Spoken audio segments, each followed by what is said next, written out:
All right, we got Super Wildcard Weekend. It all starts on Saturday in the NFC, 4:30 p.m. Eastern. Seattle at San Fran. Just the second playoff meeting between these two. They met in 2013 in the NFC title game, which Seahawks won and reached to the Super Bowl. And then the AFC playing at 8:15. The Chargers at Jacksonville.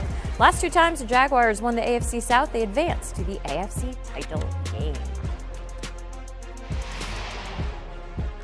All right, let's welcome in our Brady Quinn, CBS Sports HQ, presented by the Marines. The constant amidst shifting threats, and with that, we look to some pivotal head-to-head matchups in this Super Wildcard Weekend. We're going to kick things off with the Seahawks-Niners game. San Fran 2-0 against Seattle this season. Now, which matchup? Give me a head-to-head matchup you're looking forward to seeing out there. Well, I think the one that's most fitting for this segment, given that it's presented by the Marines, makes sense. We're talking about a guy who's so versatile in the many things he can do in Christian McCaffrey. You know, when you look at the fact you've got a rookie quarterback in Brock Purdy making his first playoff start in his career, you want to take the pressure off of his shoulders. And if you look at the last two matchups against Seattle, it's been the rushing attack of the 49ers that have got after. They've had at least 170 yards on the ground.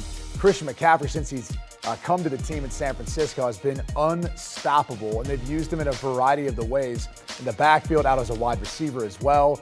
And in particular, when he gets down in the red zone, down around the goal line, he's the back they like to give the ball to. So if Seattle wants to have any chance in this game, they've got to figure out a way of stopping the rushing attack, stopping Christian McCaffrey in particular, and putting this game on the shoulders of Brock Purdy. Okay, you see the numbers right there. McCaffrey against the Seahawks there. He's had so much success. 29 touches, 183 scrimmage yards, 1.7 touchdowns in the 3 career games he's had, all his most versus any team that he's faced multiple times.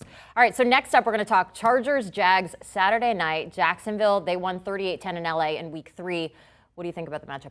Well, the biggest thing, it comes down to whether or not the Jacksonville Jaguars can protect Trevor Lawrence. 2 years ago, had a really hard time doing that. In the offseason, they invested into their offensive line, and they've drafted to help improve that too, and it's really paid off for them. The Jaguars are much better at getting the football out of Trevor Lawrence's hands and helping to protect him. Now, on the flip side, though, the Chargers have gone a good portion of the year without Joey Bosa, and that's going to be the big key in this one.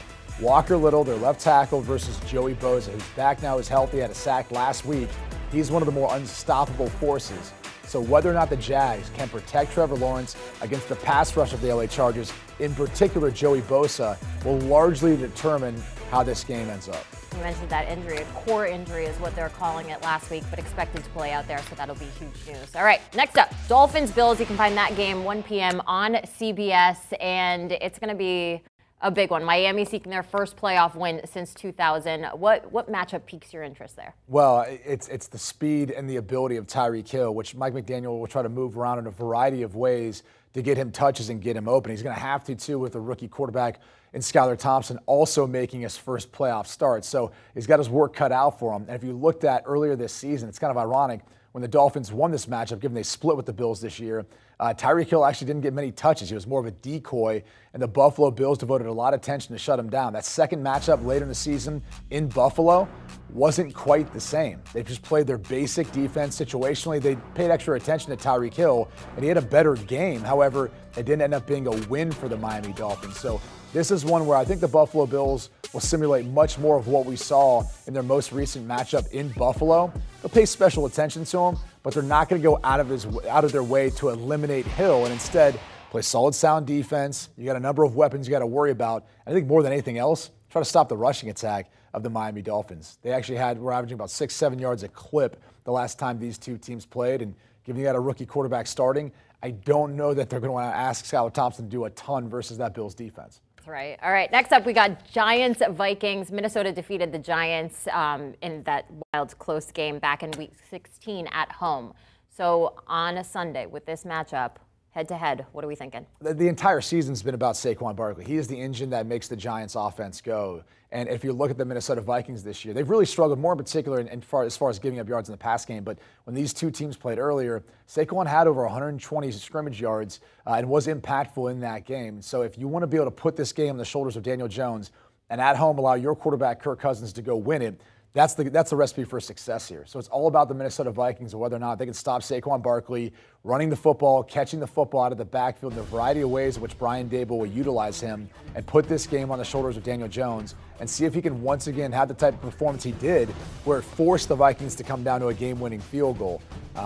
Look, my money in this game, it's on the Giants. I think the Vikings are going to have a hard time stopping Saquon Barkley. He's been unstoppable this year. But again, that's going to be the biggest key.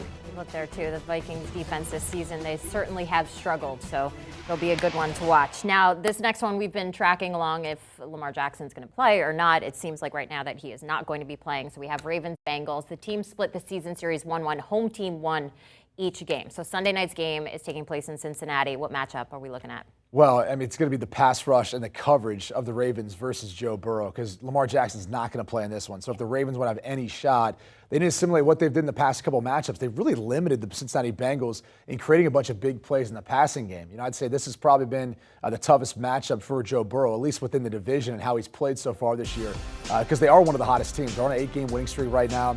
Burrow has really found his stride.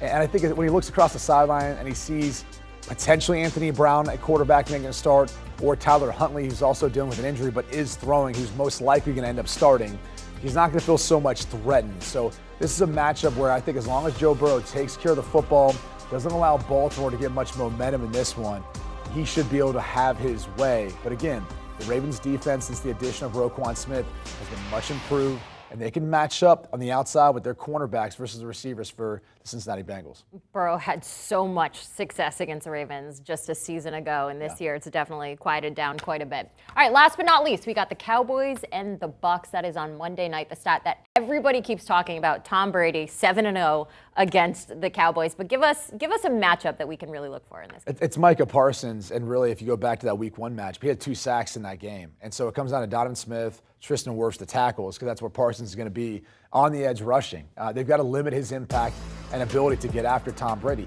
That's Tom Brady's kryptonite. It's most quarterbacks' kryptonite. It's moving him off the spot. Now, a guy who's 45 years old, he's not quite as spry as he used to be. So move him in the pocket, get him off the spot, see if you can get hits on him. He hates it. It's one of the reasons why he gets the ball out of his hands so fast, probably faster than anyone.